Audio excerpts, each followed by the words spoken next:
Bienvenue sur votre chaîne dédiée à une meilleure harmonie interne et externe. Aujourd'hui, nous aborderons le thème du contentement. Texte 2, Karamoko Diabaté, narration, Halima Diabaté.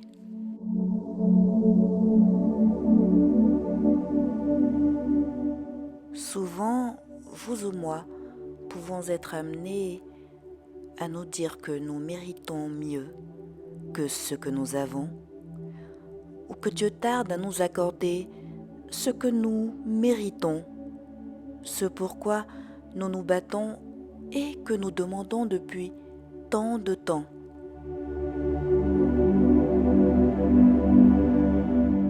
Ce que nous oublions, c'est que nous ne sommes pas maîtres du déterminisme universel, ni même du déterminisme tout court. Nous ne faisons qu'y participer.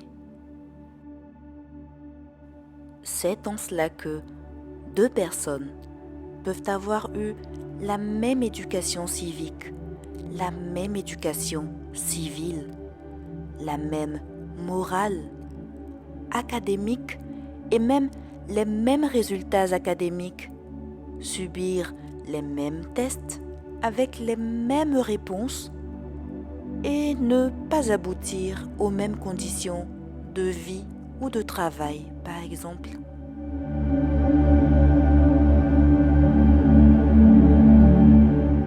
À ce propos, de nombreuses anecdotes me viennent en tête, certaines vécues, d'autres entendues ou vues, mais permettez-moi ici de n'en relater qu'une seule.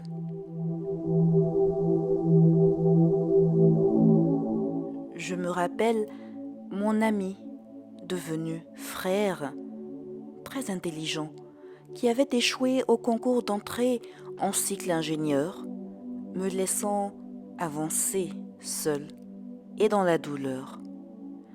J'ai vraiment eu mal, autant ou peut-être plus que lui.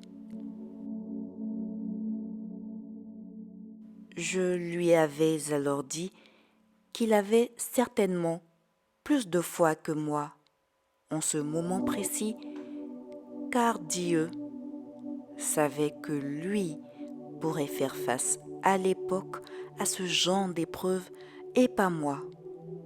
Raison pour laquelle sûrement j'ai été épargnée, je crois, car Dieu ne nous soumet jamais à une épreuve que nous ne pouvons supporter, et que très certainement cela ne constituerait aucunement un retard pour lui.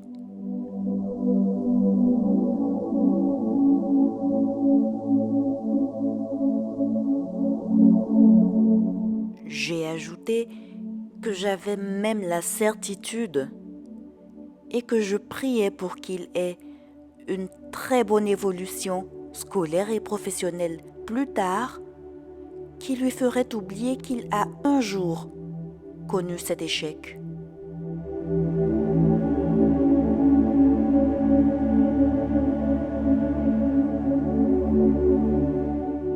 Quelques années plus tard, à la fin de sa formation, il intégrait la firme que j'avais intégrée une année plus tôt et de ce fait a eu à travailler avec diverses instructions, dont certaines émanant de moi, durant 3 à 4 ans, sans jamais se plaindre, sans jamais rechigner le moins du monde, fût-il en sourdine.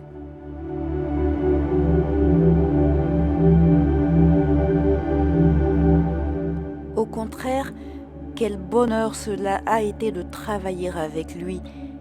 Il a su se contenter, pas qu'il était à plaindre, non, mais parce qu'il aurait pu se dire qu'il méritait plus, car nos conditions sociales étaient différentes, alors qu'il était brillant et qu'à la base, nous étions de la même promotion.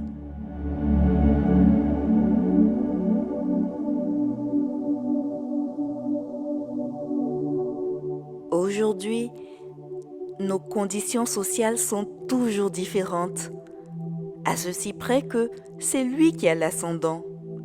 Il a rejoint une autre multinationale entre-temps. Gloire à Dieu. Voyez-vous la beauté de la vie.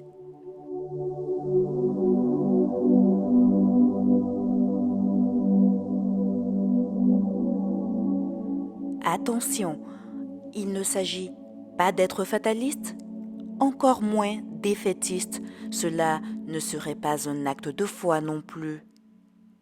Bien au contraire, car nous sommes invités à travailler dur, à être ambitieux, à chercher à être les meilleurs dans ce que nous faisons.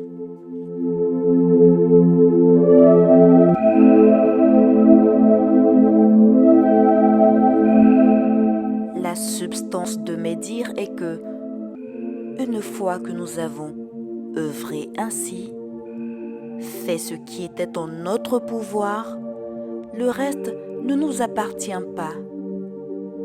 Une autre personne peut être retenue pour le job. Notre projet peut s'écrouler car aucune banque n'a, par exemple, accepté de nous accompagner. Nos associés dans une affaire peuvent se révéler être très peu dignes de confiance. Le couple s'est évertué à vivre correctement la grossesse, mais l'enfant est peut-être mort-né ou avec un lourd handicap. Ou un couple tente d'avoir un enfant depuis 20 ans sans succès, malgré tous leurs efforts. Nous ne sommes pas maîtres du déterminisme, nous ne faisons qu'y participer.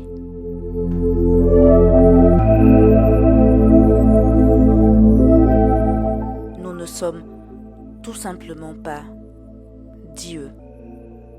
Il accorde à qui il veut.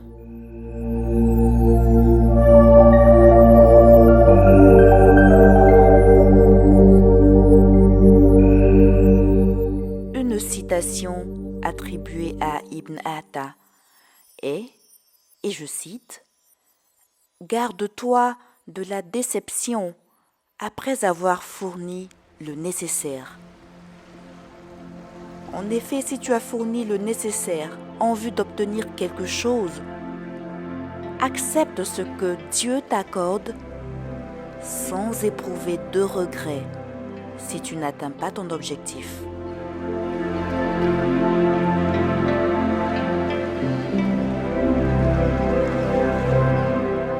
Et le fait de faire preuve de contentement ne fait le plus de bien qu'à nous-mêmes in fine.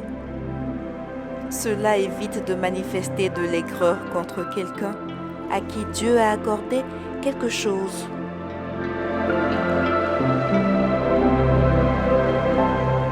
Cela évite de commettre des actes répréhensibles pour tenter de rétablir l'équilibre, des magouilles, le fait de torpiller, de médire. Enfin, vous remarquerez que ne pas consacrer de temps à ce sentiment malsain permet de se concentrer sur nos ambitions personnelles. D'ailleurs, une prière bien à propos est la suivante. Ô mon Dieu, donne-nous la force de changer ce que nous pouvons et la sagesse d'accepter ce que nous ne pouvons changer. N'en voulons jamais à l'autre d'avoir ce qu'il a ou d'être ce qu'il est. Ne pensons pas que Dieu n'est pas juste. Ne nourrissons pas de sentiments malsains vis-à-vis de qui que ce soit.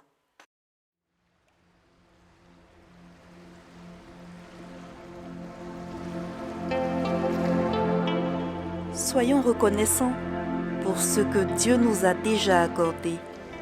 Des grâces de tous ordres, notre oui, notre vue, notre motricité, l'argent, le savoir, les amis, les enfants, et pour tout ce dont il ne nous a pas privés. Et œuvrons et prions à avoir mieux.